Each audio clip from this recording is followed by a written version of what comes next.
By 1789, France was the richest and most powerful nation in Europe, yet its people were starving. King Louis XVI lived in the gilded splendor of Versailles, where the palace had 1,300 rooms and the gardens stretched for miles, while peasants in the countryside ate grass and bark to survive. The nation was bankrupt, drained by decades of war, the extravagance of the court, and the cost of helping America win its independence from Britain. The aristocracy and the clergy paid almost no taxes, and the entire burden fell on the common people, who were already crushed by rising bread prices and feudal obligations that had not changed since the Middle Ages.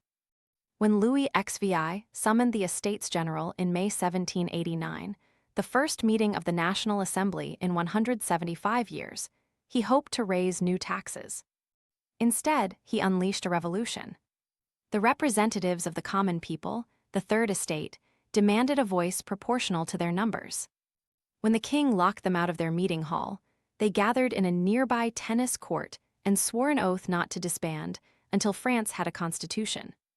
On July 14, a Parisian mob stormed the Bastille, a royal fortress and prison that symbolized everything they hated about the old regime.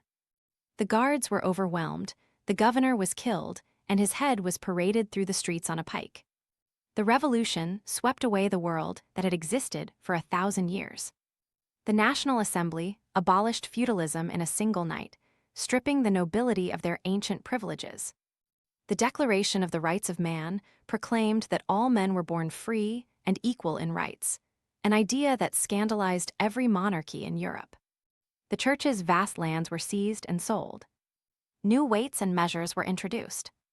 Even the calendar was replaced, with year one beginning on the day the Republic was declared. France was reinventing itself from the ground up. But the revolution devoured its own children. Louis XVI and his queen, Marie Antoinette, attempted to flee the country in June 1791, disguised as servants, but were recognized and dragged back to Paris in humiliation.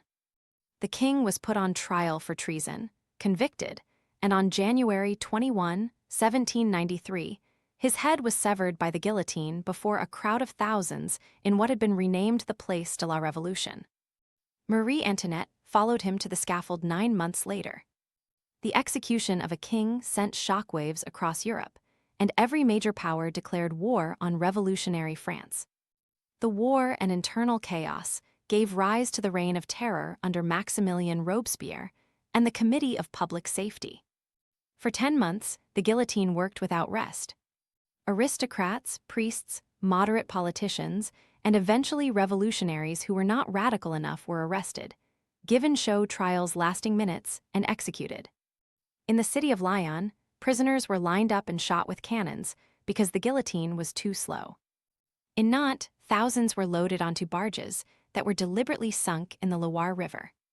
An estimated 17,000 people were officially executed, and tens of thousands more died in prison or were killed without trial.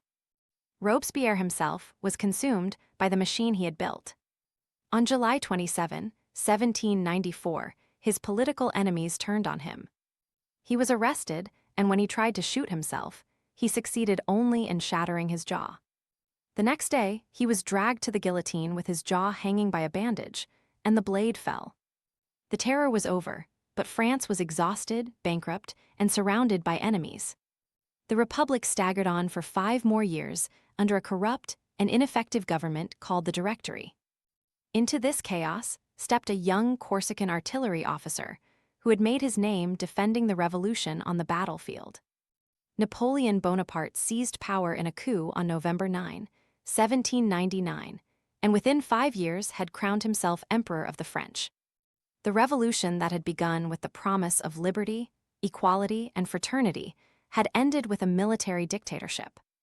Yet the ideas it unleashed could not be contained.